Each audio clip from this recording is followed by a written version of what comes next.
بسم اللہ الرحمن الرحیم۔ اللہم نحمد و نصلی علی رسول الکریم، اما بعد فاعوذ باللہ من الشیطان الرجیم، بسم اللہ الرحمن الرحیم۔ صوفی ازم حضرت غلام فرید کوٹ مٹھن سرکار فرماتے ہیں، جس کا مفہوم بیان کرنا چاہتا ہوں۔ بقول غلام فرید، کرنا ہر کوئی آکھے تے میں بھی آکھاں کرنا ہو، کرنا ہر کوئی آکھے میں بھی آکھاں کرنا ہو۔ غلام فریدا جس کرنے وچ خوشبو نہ آوے او کرنا کی کرنا ہو۔ غلام فرید بابا فرید رحمۃ اللہ علیہ یہ ایک بڑے زبردست صوفی گزرے ہیں۔ آپ رحمۃ اللہ علیہ نے فرمایا کہ جس ذکر دے وچ خوشبو پیدا نہ ہو وہ ذکر کرنے کا مزہ نہیں۔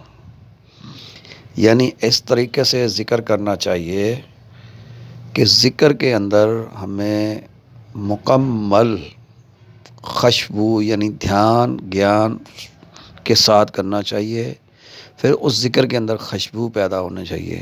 اسی طریقے سے ایک دفعہ میں اپنے حضرت کے پاس گیا، حضرت نے فرمایا کہ ذکر کا حلقہ لگاتے ہو؟ میں نے کہا جی حضور۔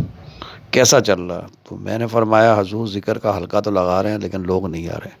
تو آپ نے فرمایا کہ یہ کیسے ہو سکتا، خوشبو ہو اور اس خوشبو کے دیوانے اور مستانے نہ آئیں، ایسا نہیں ہوتا۔ تو دوستو وہ خوشبو کیا ہے؟ وہ ذکر الہی۔ آپ فرماتے ہیں ایک بندہ گلاب کی خوشبو کو پسند کرتا، تو وہ جب اس کے سامنے گلاب کے پھول آئیں گے تو وہ دیکھ کر خوش ہو جائے گا۔ ایک بندہ چنبیلی کی خوشبو کو پسند کرتا ہے، یعنی جس کو جس خوشبو کا شوق ہو وہ اس خوشبو کو پسند کرتا ہے۔ تو آپ نے فرمایا کہ کثرت سے ذکر کرو اللہ کا، اللہ کے ذکر سے دلوں کو چین اور سکون ملتا ہے۔ تو آپ نے فرمایا کہ اللہ کی رضا کی خاطر ذکر کرو، تو جس کا غلام فرید رحمۃ اللہ علیہ بھی اشارہ فرما گئے ہیں کہ کرنا ہر کوئی آکھے میں بھی آکھاں کرنا ہو۔ تو آپ فرماتے ہیں کہ جس کرنے وچ خوشبو نہ ہوئے او کی کرنا ہو۔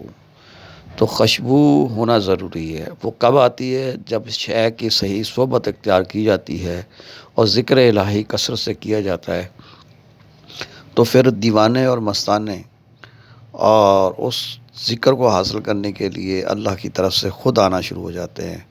کیونکہ ذکر ایک ایسی چیز ہے کہ اس کے کرنے سے انسان کے درجات بلند ہوتے ہیں، روح کو طاقت ملتی ہے، اور روح کو جب طاقت ملتی ہے تو وہ سیر کو جاتی ہے، کیونکہ ذکر سے ہی مراد حاصل ہوتی ہے۔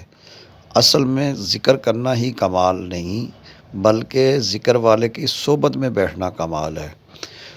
تو جیسے دودھ ہے اس کو جتنا مرضی پکا لو دہی نہیں بن سکتا بنا جامن کے، اسی طریقے سے آپ اپنی مرضی سے جتنا چاہو ذکر کرو، آپ کو نیکیاں تو ملیں گی لیکن وہ درجات، وہ کمالات، وہ صوفیہ کی جو پہچان اس کے اندر سے خوشبو اٹھتی ہے وہ خوشبو نہیں آئے گی۔